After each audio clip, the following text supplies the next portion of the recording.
ಎಲ್ಲರಿಗೂ ನಮಸ್ಕಾರಗಳು.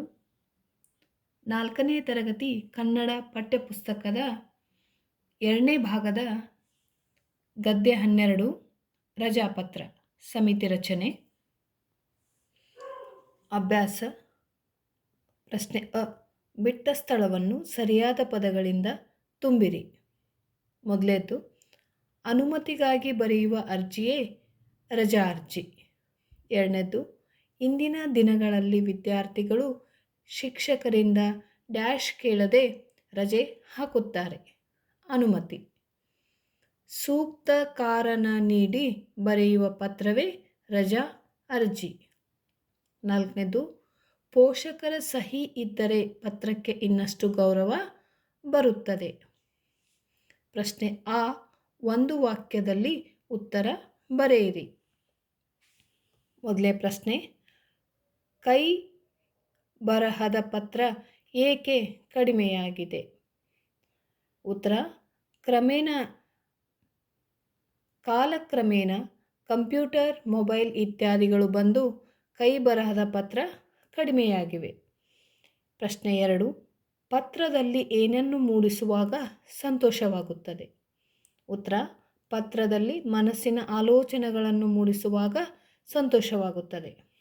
ಪ್ರಶ್ನೆ 3, ವಿದ್ಯಾರ್ಥಿಗಳು ಯಾರಿಗೆ ರಜಾ ಅರ್ಜಿ ಬರೆಯಬೇಕು?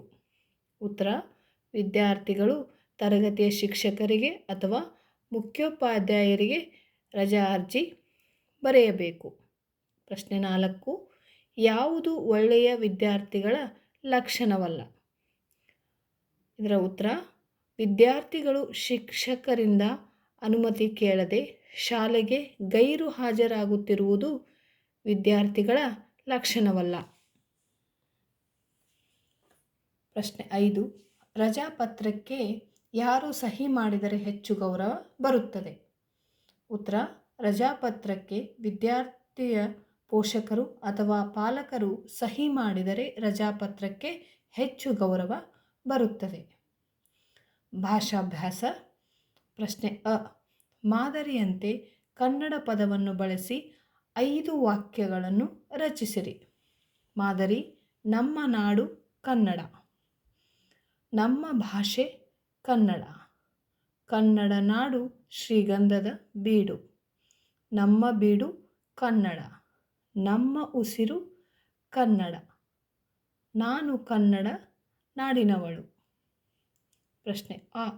ಕೆಳಗಿನ ವಾಕ್ಯಗಳನ್ನು 2 ಗೆರೆಗಳ ನಡುವೆ ಅಂದವಾಗಿ ಬರೆಯಿರಿ. ಮೊದಲೇದು, ಆಕಾಶದಲ್ಲಿ ಹಾರುವ ವಿಮಾನ ನೋಡಲು ಚಂದ. ಆಕಾಶದಲ್ಲಿ ಹಾರುವ ವಿಮಾನ ನೋಡಲು ಚಂದ. ಎರಡನೇದು, ಕಸ್ತೂರಬಾ ರಾಷ್ಟ್ರಪಿತ ಗಾಂಧೀಜಿಯವರ ಪತ್ನಿ. ಕಸ್ತೂರಬಾ ರಾಷ್ಟ್ರಪಿತ ಮಹಾತ್ಮ ಗಾಂಧೀಜಿಯವರ ಪತ್ನಿ. 3, ಹುಯ್ಯೋ ಹುಯ್ಯೋ ಮಳೆರಾಯ. ಹುಯ್ಯೋ ಹುಯ್ಯೋ ಮಳೆರಾಯ.